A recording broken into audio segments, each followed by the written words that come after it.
السلام علیکم ورحمۃ اللہ تعالی وبرکاتہ۔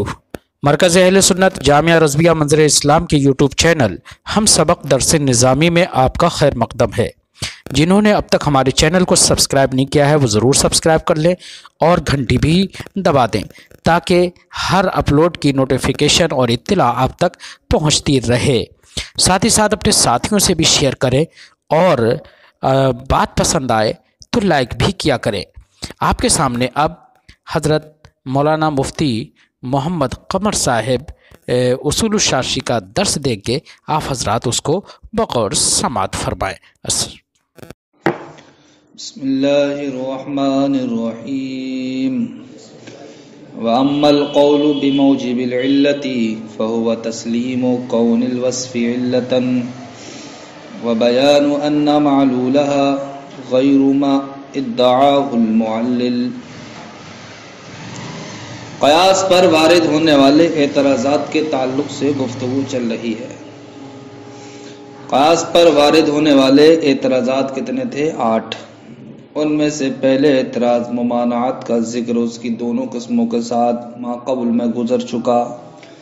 اب یہاں سے دوسرا اعتراض جو قیاس پر وارد ہوتا ہے، جس کو قول بموجب العلت سے موسوم کیا جاتا ہے، قول بموجب العلت سے۔ اس کا مطلب کیا ہے؟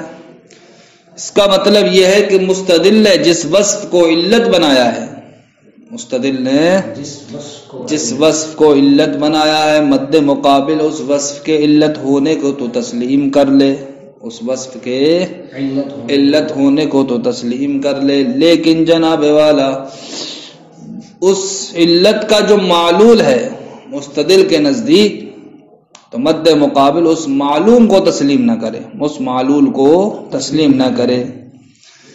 یعنی کہ مستدل نے استدلال کیا کسی وصف کے ذریعے سے، اس وصف کو کیا بنایا؟ علت بنایا۔ تو اس نے جو جس معلول کے لیے اس کو علت بنایا ہے، تو ہمارا مد مقابل کیا کرے؟ اس وصف کے علت ہونے کو تو تسلیم کر لے، لیکن اس علت کا جو معلول ہے اس معلول کو تسلیم نہ کرے، بلکہ اس بات کو بیان کر دے کہ جو تم نے معلول بنایا ہے معلول یہ نہیں ہے، بلکہ معلول اس کے علاوہ کوئی دوسرا ہے، معلول اس کے علاوہ دوسرا ہے۔ تو مستدل نے جس وصف کو علت بنایا ہے، مد مقابل اس وصف کے علت ہونے کو تو تسلیم کرے، لیکن مستدل نے جس معلول کے لیے اس کو علت بنایا ہے، اس معلول کے تعلق سے یہ بات بھی بیان کر دے کہ معلول یہ نہیں ہے بلکہ معلول اس کے علاوہ ہے۔ اس کی مثال مثلا کوہنیاں کہ باب وضو میں حد ہیں، کوہنیاں وضو میں کہاں تک حکم ہے؟ اللہ رب العزت کا فرمان ہے وَأَيْدِيَكُمْ إِلَى الْمَرَافِقِ، اور تم اپنے ہاتھوں کو دھو، کہاں تک؟ کوہنیوں تک۔ تو کوہنیاں حد ہو گئی یا نہیں ہو گئی؟ سوال یہ ہے جناب والا، کوہنیاں تو حد ہیں، لیکن غایت کی حد ہے یا پھر ساقط کی حد ہے؟ غایت کی حد ہے یا ساقط کی حد ہے؟ غایت کا مطلب یعنی کہ یہاں سے ہاتھ کی انتہا یہاں پر ہو رہی ہے تو اس کی حد ہے، یا پھر یہاں سے ہاتھ کی ابتدا ہو رہی ہو تو پھر ادھر سے بھی دیکھو اس کی حد ہے۔ یہ تو ایک تو ہے جانب دھونا، دھونے کی جانب سے حد لگانا، اور ایک ہے چھوڑنے کی جانب سے حد لگانا۔ وضو میں کدھر سے ہاتھ دھویا جاتا ہے؟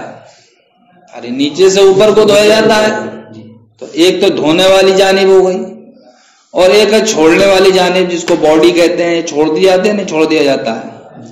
اب دونوں کی حد ہے کونی، دونوں کی حد کیا ہے؟ جانب غسل کی بھی حد کیا ہے؟ کونی ہے، اور جانب ساقط کی بھی حد کیا ہے؟ کونی ہے۔ اب جناب والا اسی کو لے کر کے ہو گیا اختلاف۔ امام زفر کہتے ہیں کہ کوہنیاں جو حد ہیں وہ جانب غسل کی حد ہیں، جانب غسل کی حد۔ لہذا قاعدہ ہے کہ حد محدود میں یعنی کہ غایت مغیہ میں داخل نہیں ہوتی ہے، غایت تو اب جناب والا امام ظفر کے نزدیک جب کوہنیاں جانب غسل کی حد ہیں تو ادھر جانب غسل میں تو دھونا تھا، لہذا اب کوہنیاں جب اس سے خارج ہو گئیں غایت ہونے کی وجہ سے غایت مغیّہ میں داخل نہیں ہوتی ہے، لہذا کوہنیوں کو دھویا جائے گا ان کے نزدیک یا نہیں؟ اب امام ظفر کے نزدیک کوہنیوں کو نہیں دھویا جائے گا، تو امام ظفر رحمۃ اللہ تعالی علیہ کوہنیوں کے نہ دھونے پر اسی بات سے استدلال کرتے ہیں کہ وضو میں ہاتھوں کو دھونا اس کے لیے جو حد ہے وہ کیا ہے؟ کوہنیاں ہیں، اور کوہنیاں یہ جو حد ہیں جانب غسل کی ہیں، لہذا حد محدود میں داخل نہیں ہوتی ہے، غایت مغیّہ میں داخل نہیں ہوتی ہے، لہذا وضو میں کوہنیوں کا دھونا یہ فرض نہیں ہوگا۔ کس کے نزدیک؟ امام ظفر کے نزدیک۔ لیکن ہمارے نزدیک جناب والا کوہنیوں کا دھونا بھی کیا ہے؟ فرض میں داخل ہے۔ کیوں؟ اس لیے کہ ہم بھی یہ کہتے ہیں کہ جناب والا مرفق یعنی کہ کوہنیاں یہ حد ہیں۔ ہمیں مستدل کی اتنی بات تو تسلیم ہے کہ جس کو اس نے علت بنایا ہے وہ علت کیا ہے؟ مرفق یعنی کہ کوہنیاں یہ کیا ہے؟ حد ہیں، یہ تو تسلیم ہے۔ لیکن اس نے جس معلول کے لیے اس کو علت بنایا ہے وہ معلول ہمیں تسلیم نہیں ہے۔ ہم کہتے ہیں کہ کوہنیاں جانب غسل کی حد نہیں ہے بلکہ کوہنیاں جانب ساقط کی حد ہے، جانب ساقط کی حد ہے۔ تو جانب ساقط کو کیا دھویا جاتا ہے؟ نہیں دھویا جاتا ہے، جانب ساقط کو نہیں دھویا جاتا ہے۔ تو جب اس کی حد ہو گئی تو حد محدود میں غایت مغیّہ میں داخل نہیں ہوتی ہے، لہذا کوہنیاں نہ دھونے میں داخل نہیں ہوں گی، تو اس کا مطلب کیا ہوا؟ دھونے میں داخل ہوں گی۔ اس لیے ہم کہتے ہیں کہ ہاں مرفق حد ہے اور اس کو دھویا جائے گا۔ کیوں؟ اس لیے کہ یہ حد کس کی ہے؟ جانب ساقط کی ہے، جانب غسل کی نہیں۔ لیکن امام ظفر کے نزدیک یہ جانب غسل کی ہے۔ تو دیکھو یہاں پر امام اعظم رحمۃ اللہ تعالی علیہ نے جس وصف کو علت بنایا تھا امام ظفر نے اس کی علت ہونے کو تو تسلیم کر لیا، لیکن اس علت کے معلول کو تسلیم نہیں کیا۔ فرماتے ہیں وَأَمَّا الْقَوْلُ بِمُوجِبِ الْعِلَّةِ، رہا قول بموجب العلت تو اس کا مطلب کیا ہے؟ فَهُوَ تَسْلِيمُ كَوْنِ الْوَصْفِ عِلَّةً، تو جناب والا کسی وصف کے علت ہونے کو تو تسلیم کرنا ہے۔ وَبَيَانُ أَنَّ مَعْلُولَهَا غَيْرُ مَا ادَّعَاهُ الْمُعَلِّلُ، اور اس بات کو بیان کر دینا ہے کہ اس علت کا معلول اس کے علاوہ ہے جس کا معلل نے دعویٰ کیا ہے۔ وَمِثَالُهُ، اس کی مثال المرفق حد فی باب الوضوء، باب وضو میں کوہنیاں کیا حد ہیں؟ فلا يدخل تحت الغسل، لہذا وہ دھونے میں داخل نہیں ہوں گی۔ کیوں؟ لأن الحد لا يدخل في المحدود، اس لیے کہ حد محدود میں داخل نہیں ہوتا ہے۔ کون کہتے ہیں؟ امام ظفر۔ قلنا، ہم کہیں گے المرفق حد الساقط، مرفق یعنی کوہنیاں حد ہیں لیکن جانب غسل کی نہیں بلکہ یہ حد ساقط کی ہیں، یہ ساقط کی حد ہے۔ کس کی؟ یعنی کہ جس کو وضو میں چھوڑ دیا جاتا ہے اس کی جانب سے یہ کیا ہے؟ حد ہے۔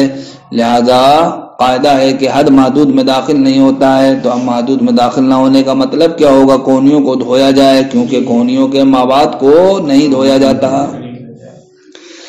قلنا، ہم کہیں گے المرفق حد الساقط کے کوہنیاں ساقط کی حد ہیں، فلا يدخل تحت حکم الساقط، تو آپ جناب والا کوہنیاں ساقط کے حکم کے تحت داخل نہیں ہوں گی۔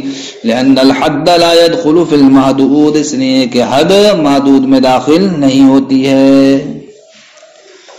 پہلی مثال بیان فرما دی۔ وَكَذَلِكَ يُقَالُ صَوْمُ رَمَضَانَ صَوْمُ فَرْضٍ فَلَا يَجُوزُ بِدُونِ التَّعْجِيلِ كَالْقَضَاءِ، یہاں سے مصنف علیہ الرحمہ دوسری مثال قول بموجب العلت کی بیان فرماتے ہیں۔ فرماتے ہیں کہ امام شافعی رحمۃ اللہ تعالی علیہ کہتے ہیں کہ رمضان کا روزہ یہ کیا ہے؟ فرض کا روزہ ہے، رمضان کا روزہ،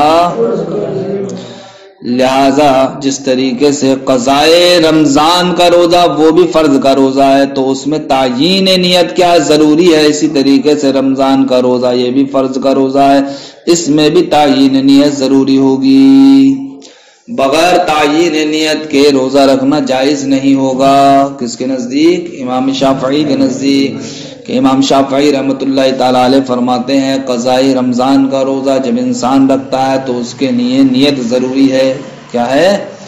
نیت ضروری ہے، بغیر نیت کے قضاء رمضان کا روزہ ادا نہیں ہوگا۔ تو فرماتے ہیں کہ قضاء رمضان کا روزہ وہ بھی فرض ہے، اور رمضان کا روزہ رمضان میں وہ بھی کیا ہے؟ فرض ہے۔ تو جس طریقے سے جناب والا قضاء رمضان کے روزے میں تعیین نیت ضروری ہے، اسی پر قیاس کرتے ہوئے کہتے ہیں کہ رمضان کے روزے میں بھی تعیین نیت ضروری ہے، بغیر تعیین نیت کے رمضان کا روزہ جائز نہیں ہوگا۔ سمجھ گئے؟ علت کس کو بنایا انہوں نے؟ رمضان کا روزہ کیا ہے؟ فرض کا روزہ ہے، فرض کا روزہ ہے، اور کہہ دیا کہ فرض کا روزہ بغیر تعیین نیت کے جائز نہیں ہے۔ ہم کہتے ہیں ہاں جناب والا، فرض کا روزہ بغیر تعیین نیت کے جائز نہیں ہے، یہ علت ہمیں تسلیم ہے، لیکن آپ کا یہ کہنا کہ رمضان کا روزہ بغیر تعیین نیت کے درست نہیں ہوگا، یہ ہمیں تسلیم نہیں۔ کیوں اس لیے تسلیم نہیں جناب والا کہ رمضان کا روزہ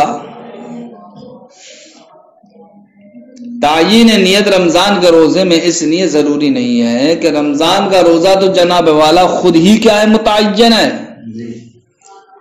رمضان کا روزہ اس لیے کہ اللہ رب العزت کا فرمان ہے، کیا ہے؟ فمن شہد منکم الشہر فلیصمہ، فمن شہد منکم الشہر فلیصمہ، تو جو بھی تم میں سے رمضان کے مہینے کو پالے تو چاہیے کہ وہ روزہ رکھے۔ تو اب رمضان کا مہینہ دیکھیے خدا تعالیٰ کی جانب سے رمضان ہی کے روزوں کے لیے متعین ہے یا نہیں؟ جب تعین پہلے سے ہے ہی، اس لیے بغیر تعین نیت کے بھی رمضان کا روزہ کیا ہو جائے گا؟ ادا ہو جائے گا، رمضان کے روزے کی ادائیگی جائز ہوگی۔ سمجھ گئے؟ تو ہم یہ تو مانتے ہیں کہ صاحب فرض کا روزہ بغیر تعین کے جائز نہیں ہے، لیکن یہاں پر تعین پائی جا رہی ہے کس کی جانب سے؟ خدا کی جانب سے ہی تعین پائی جا رہی ہے، اس لیے رمضان کے روزے میں تعین ضروری نہیں ہے۔ وَكَذَلِكَ اسی طریقے سے یقالو کہا جاتا ہے صوم رمضان، رمضان کا روزہ صوم فرض، یہ فرض کا روزہ ہے، فلا يجوز بدون تعین، تو اب وہ جناب والا بغیر تعین نیت کے جائز نہیں ہوگا۔ کل قضائی، جیسا کہ قضاء رمضان کا روزہ بغیر تعین نیت کے جائز نہیں ہوتا ہے۔ قلنا ہم کہیں گے صوم الفرض، رمضان وہ فرض کا روزہ لا يجوز جائز نہیں ہے بدون تعین، بغیر تعین کے۔ تب وہاں جائز نہیں ہوگا نا جہاں پر تعین نہیں پائی جاتی ہوگی، لیکن رمضان کے روزے کا تو معاملہ ایسا ہے، اگرچہ وہ فرض کا روزہ ہے لیکن تعین ہے، جب تعین ہے تو اب تعین نیت کی اس میں شرط نہیں لگائی جائے گی۔ الا انه وجد التعین هنا، مگر یہ کہ رمضان کے روزے میں تعین یہاں پر پائی جاتی ہے من جہت شرعی، شارع کی جانب سے، شارع کی جانب سے۔ بات پوری ہو گئی۔ ہم یہاں سے بتا رہے ہیں کہ کوئی شافعی کہہ سکتا ہے جناب والا، کیا کہہ سکتا ہے کہ لا يجوز بدون تعین من العبد، کہ رمضان کا روزہ بندے کی جانب سے بغیر تعین کے جائز نہیں ہے، رمضان کا روزہ بندے کی جانب سے بغیر تعین کے جائز نہیں ہے، جس طریقے سے قضاء رمضان کا روزہ بغیر تعین نیت کے جائز نہیں ہے۔ رمضان کا روزہ بغیر تعین نیت کے بندے کی جانب سے جائز نہیں ہے، کیوں؟ اس لیے کہ قضاء رمضان کا روزہ بغیر تعین نیت کے جائز نہیں ہے۔ اس کا جواب آپ کیا دیں گے؟ تو فرماتے ہم کہیں گے کہ ہاں قضاء میں تو جناب والا معاملہ ایسا ہی ہے کہ بغیر تعین نیت کے قضاء رمضان کا روزہ جائز نہیں ہوگا، بغیر تعین نیت کے قضاء رمضان کا روزہ جائز نہیں ہوگا، لیکن رمضان کے روزے کا معاملہ ایسا نہیں ہے۔ کیوں نہیں ہے؟ اس لیے نہیں ہے کہ ابھی آپ نے جانا کہ رمضان کا روزہ کیا ہے، وہ شریعت کی جانب سے متعین ہے، جب متعین ہے تو وہاں پر تعین کی ضرورت نہیں رہی۔ اب یہ بات کہ قضاء رمضان کے روزے میں تعین کیوں شرط لگائی گئی ہے، اس لیے شرط لگائی گئی ہے کہ قضاء رمضان کے روزے میں تعین شرع کی جانب سے، شارع کی جانب سے نہیں پائی جاتی، تو جہاں پر تعین نہیں پائی جائے گی وہیں پر ہی تو تعین نیت کو شرط قرار دے دیا جائے گا، لیکن جہاں پر تعین پائی جا رہی ہے وہاں پر تعین نیت کو ضروری قرار نہیں دیا جائے گا۔ یہی وجہ ہے کہ قضاء رمضان کے روزے میں جناب والا تعین نہیں ہے، اس لیے بندے کو اب اس کو متعین کرنا لازم و ضروری ہوگا۔ لیکن رمضان کے روزے میں شارع کی جانب سے جب تعین ہے تو اب اس روزے کو متعین کرنا ضروری نہیں ہوگا۔ فرماتے ہیں وَإِنْ قَالَ، یعنی کہ اگر کوئی اصحاب شافعی میں سے کہے لا یجوزو کہ رمضان کا روزہ بدون تعین، بغیر تعین کے جائز نہیں ہے، من العبدی بندے کی جانب سے، قل قضائی جیسے کہ قضاء رمضان کا روزہ بندے کی جانب سے بغیر تعین کے جائز نہیں ہے، قلنا تو ہم کہیں گے لا یجوز القضاء، قضاء جائز نہیں ہے بدون التعین بغیر تعین نیت کے، الا ان التعین لم يثبت من جہت الشرعی، مگر یہ کہ تعین جہت شرع یعنی شارع کی جانب سے ثابت نہیں ہے، فی القضاء قائم قضاء رمضان میں، فلذالک تو اسی وجہ سے یشترط تعین العبدی بندے کی تعین کی شرط لگا دی گئی قائم قضاء رمضان کے روزے میں۔ وہاں ہونا وجد التعین، لیکن جناب والا رمضان کے روزے کا معاملہ تو وہاں پر تو تعین پائی جاتی ہے من جہت الشرعی شارع کی جانب سے، فلا یشترط تعین العبدی، لہذا رمضان کے روزے میں تعین بندے کی تعین کی شرط نہیں لگائی جائے گی، رمضان کے روزے میں بندے کی تعین کی شرط نہیں لگائی جائے گی۔ بہرحال یہاں پر دیکھیے جتنی بھی مثالیں پیش کی گئی، یہاں پر مد مقابل کو مستدل ہے جس وصف کو علت بنایا ہے اس کا علت ہونا تو تسلیم ہے، لیکن مستدل نے اس کو جس معلول کی علت بنایا ہے وہ معلول تسلیم نہیں ہے۔ السلام علیکم ورحمۃ اللہ۔